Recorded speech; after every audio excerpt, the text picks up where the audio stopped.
आगे बढ़ते रन में रन बाकरों की बात करते हैं। विधानसभा उपचुनाव, भाजपा कांग्रेस के दिग्गजों ने संभाला सियासी मैदान और सियासी रण में एक दूसरे पर आरोप प्रत्यारोप का दौर भी लगातार जारी है। प्रचार में पार्टियों ने पूरी ताकत लगा दी है और इसी पर अधिक जानकारियों के साथ मेरे सहयोगी लक्ष्मण राघव जुट चुके हैं। सीधा उन्हीं का रुख करती हूँ। लक्ष्मण, कहाँ पर आपकी मौजूदगी है और किस तरीके से चल रहा है चुनाव प्रचार प्रसार, क्योंकि वक्त बहुत कम है और सभी ने पूरी कोशिश की है, पूरी ताकत लगा दी है?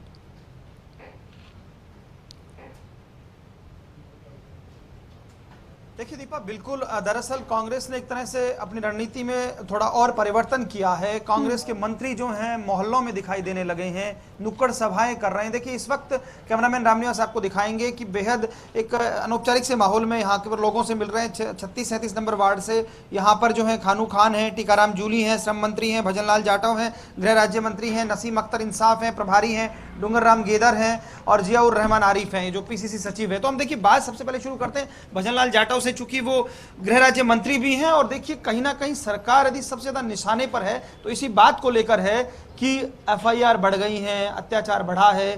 तो देखिए साहब, इन मुद्दों पर घेर रही है भाजपा, आपको क्या जवाब देंगे? और सुजानगढ़ की जनता को जिस तरह से आप लोग बीच में जा रहे हैं, किस तरह का रेस्पॉन्स आ रहा है? देखो, हम लोग कई दिन से यहाँ घूम रहे हैं। जनता, सुजानगढ़ की जनता का रेस्पॉन्स बहुत अच्छा है और जो पूर्व मंत्री स्वर्गीय मास्टर भंवरलाल मेघवाल जी के प्रति लोगों की भावना है और निश्चित तौर पर भारी मतों से हम लोग ये सीट जीतेंगे। अब भारतीय जनता पार्टी क्या कहती है, क्या नहीं कहती है, हमने उसके बारे में कुछ नहीं कहना, परंतु इतना जरूर है भारतीय जनता पार्टी में जिस तरह से यहाँ फूट है, एक मेरे को तो जो यहाँ पर विकास किया है मास्टर भंवरलाल मेघवाल जी ने, मैंने अभी मीटिंग में भी कहा, जो यहाँ पर विकास किया है निश्चित तौर पर जो हर जगह, अभी यहाँ घुसे होंगे तभी पट्टिका लगी हुई थी, मैं कल बीदासर गया वहाँ भी पट्टिका लगी थी, हर जगह मास्टर भंवरलाल मेघवाल जी की पट्टिका लगी हुई है और मुझे कहीं पर भी भारतीय जनता पार्टी का यहाँ विकास नजर नहीं आया। और ये सुजानगढ़ के साथ साथ हम राजसमंद, साहड़ा तीनों सीटें हम लोग जीतेंगे, क्योंकि प्रदेश के लोकप्रिय मुख्यमंत्री ने जिस तरीका से बजट दिया है और सुजानगढ़ के लिए भी कोई कमी नहीं छोड़ी है और जनता में उत्साह है। भारतीय जनता पार्टी के लिए कोई जगह बोलने के लिए है नहीं। आप प्रभारी हैं दरअसल, तो खींचतान की जो बात की गई है, खींचतान तो कांग्रेस में भी दिखती तो है। कांग्रेस में कहीं खींचतान नहीं है। जिनके घर कांच के होते हैं वो दूसरों के घरों में पत्थर नहीं फेंका करते। बीजेपी के नेताएं अपने घर संभाले, कांग्रेस एकजुट है और कांग्रेस एकजुट होकर चुनाव लड़ रही है। चाहे मंत्री महोदय, आज 2 मंत्री बंदे, टीकाराम जी जूली साहब, भजन लाल जी जाटव साहब, राज्य मंत्री खानू खान जी, गेदर साहब और हम सब लोग, जियाउर रहमान साहब, हम बूथ जा रहे हैं, गली मोहल्लों में जा रहे हैं, वार्डों में जा रहे हैं।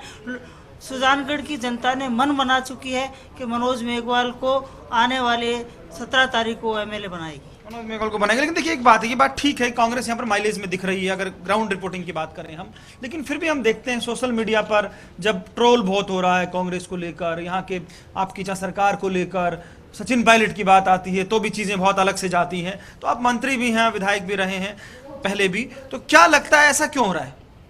देखिए, ये भारतीय जनता पार्टी की नीति है कि किस प्रकार से जनता के अंदर भ्रम पैदा किया जाए और इसके लिए ये सोशल मीडिया और मीडिया का सहारा लेते हैं। लेकिन काठ की हांडी एक बार चढ़ती है, बार बार नहीं चढ़ती। एक बार इनकी काठ की हांडी चढ़ चुकी है। अब जनता ये जानना चाहती है कि किसानों के आपने रास्ते के अंदर किले क्यों लगाई, आपने किसानों के बिजली पानी के कनेक्शन क्यों काटे, आपने किसानों को उसकी ज़मीन पे जो मजदूर बनाकर सारा कुछ अडानी अंबानी को देना चाह रहे हो वो क्यों दिया है? ठीक है आपका सवाल, लेकिन खानू खान जी, किसान और बीजेपी ये पूछती है कि जो राहुल गांधी कर्ज माफी घोषणा कर गए थे उसमें हालात कुछ अलग हैं। देखिए, कांग्रेस पार्टी ने जो कहा है वो किया। भारतीय जनता पार्टी के लिए हवा में बातें नहीं की। जो तमाम जो वहाँ के आरोप और प्रत्यारोप स्वयं अपने आंचल में झांक के देखें, क्या राजेंद्र जी और राजेंद्र सिंह शेखावत क्या इसका जवाब दे पाएंगे कि किसानों के साथ जिन्होंने आम जनता के साथ जो किया था, वो तो कहते हैं हमने एक लुभावना था। क्या प्रधानमंत्री झूठ बोले? क्या यहाँ का गृह मंत्री हिंदुस्तान का झूठ बोले? और इससे ज़्यादा तो क्या होगा, जो वहाँ के जो सचेतक है गर्ग साहब इतना झूठ बोल रहे हैं, वो तो कह रहा है कि अगर हमें वोट नहीं दोगे तो हम रगड़ देंगे। ये वर्ड भारतीय संविधान में मर्यादा के खिलाफ है। ऐसे आदमी के खिलाफ एफआईआर होनी चाहिए। क्या राजेंद्र राठौड़ जो कल शिक्षा मंदिर के बारे में जो हमारे हिंदुस्तान के जो तमाम हिंदुस्तान के शिक्षकों को अपमान किया कि इन शिक्षा विद्यालय से एक स्वामी जो हमेशा वो उपदेश देते हैं, उन्होंने कहा कि यहाँ से आतंकवादी निकलते हैं, क्या उस जैसे आतंकवाद का वर्ड लेने वाले स्वयं स्वामी के खिलाफ एफआईआर करने की मादा रखते हैं? क्या वो इस तरह की बात करने की मादा रखते हैं? सरकार आपकी एफआईआर की बात आपने की, जियाउर रहमान आरपीसी सचिव है, तो एफआईआर तो भाई आप लोगों को करनी थी अगर आपको बहुत सच्चाई लग रही थी तो। लेकिन कहते हैं कि सास भी कभी बहू थी। नहीं, ये सब कुछ इन सब चीज़ों से कोई फर्क नहीं पड़ा। मैं तो आपको सिर्फ एक चीज़ बता रहा हूँ, आप अंदाज़ा इस चीज़ से लगा लीजिए उपचुनाव का कि इनके को दिल्ली से स्मृति ईरानी को बुलाना पड़ रहा है। आप ये देख रहे हैं, स्थिति इनकी ये है, और हम लोग यहाँ, हमारा एक एक वर्कर, एक एक आदमी बूथ पे काम कर रहा है। दिल्ली से स्मृति ईरानी को बुलाना पड़ रहा है, लेकिन ये स्मृति ईरानी वो है जिसने राहुल गांधी को हराया भी है साहब, ये तो समझना पड़ेगा। देखो वो स्थितियां क्या रही हमें पता नहीं, लेकिन सुजानगढ़ के अंदर भले ही कोई बीजेपी का नेता आ जाए, सुजानगढ़ के अंदर कांग्रेस जीतेगी, मजबूती से जीतेगी। और कांग्रेस का कार्यकर्ता एकजुट है, यहाँ का वोटर एकजुट है। सब लोगों ने मन बना लिया है कि मास्टर भंवर लाल जी को सच्ची श्रद्धांजलि देनी है। और मास्टर भंवर लाल जी ने जो काम किए हैं, और उसके बाद मनोज कुमार मेघवाल ने जो काम संभाला है पिछले 3 महीने में, और 3 महीने के अंदर उस मनोज कुमार मेघवाल ने जो कामों की झड़ी लगाई है, तो अब आम जनता इस बात को समझ चुकी है, कॉन्फिडेंट नजर आ रही है। बहुत जल्दी से एक सवाल ले लेते हैं साहब। अर्जुन मेघवाल कह रहे हैं कि दलितों को लेकर मोदी जी जो काम कर रहे हैं, दलितों में मोदी की एक अलग क्रेज है, छवि है।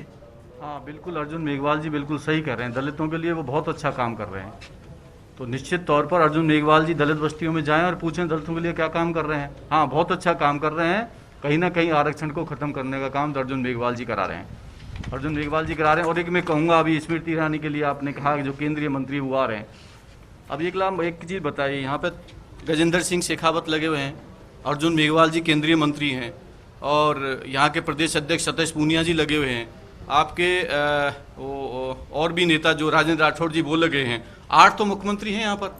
भारतीय जनता पार्टी ने प्रोजेक्ट कर रखे हैं। कहीं नौमा तो नहीं भेज दिए यहाँ पे? लेटर बम तो आपके भी चल रहे हैं साहब। कोई लेटर बम, कहीं नौमा तो नहीं भेज दिया? कोई मुख्यमंत्री के रूप में तौर पे प्रोजेक्ट करना चाहते हो, मोदी जी कहीं पे ऐसा करना चाहते हो कि भाई स्मृति ईरानी को कहीं भेज दें हम लोग यहाँ पे, तो उनका भेजने का ना वो आपस की लड़ाई है। वो क्या प्रोजेक्ट करना चाहते हैं, बैक टू डेट आए हैं, बैक टू डेट जाएगी, और निश्चित तौर पर ये लोग हम सीट वोट भेजेंगे। अब वहाँ तो जा नहीं रहे हरियाणा, अब पंजाब जा नहीं रहे कहीं पे कोई भी, अब उनको राजस्थान दिख रहा है, राजस्थान की जनता भी जवाब दे देगी, फिर यहाँ भी आना बंद हो जाएगा। तो देख सकते हैं आप कि निश्चित तौर पर मंत्री जो हैं बिल्कुल एक तरह से कॉन्फिडेंट नजर आ रहे हैं। और आप देखिए, रामनिवास एक बार फिर दिखाएंगे, लोग जो हैं यहाँ पर उनसे बातचीत की है, चर्चा हुई है, और देखिए ये कहा है कि जिस तरह से स्वाभाविक बात है कि उपचुनाव में अगर केंद्र के नेता इस तरह से सभाएं करते हैं तो स्वाभाविक है कांग्रेस निशाना साधेगी। वैसा कर भी रही है, कांग्रेस के नेता कॉन्फिडेंट भी है, लेकिन बात वही है, तय जनता करेगी कि सुजानगढ़ का अगला सरदार कौन होगा।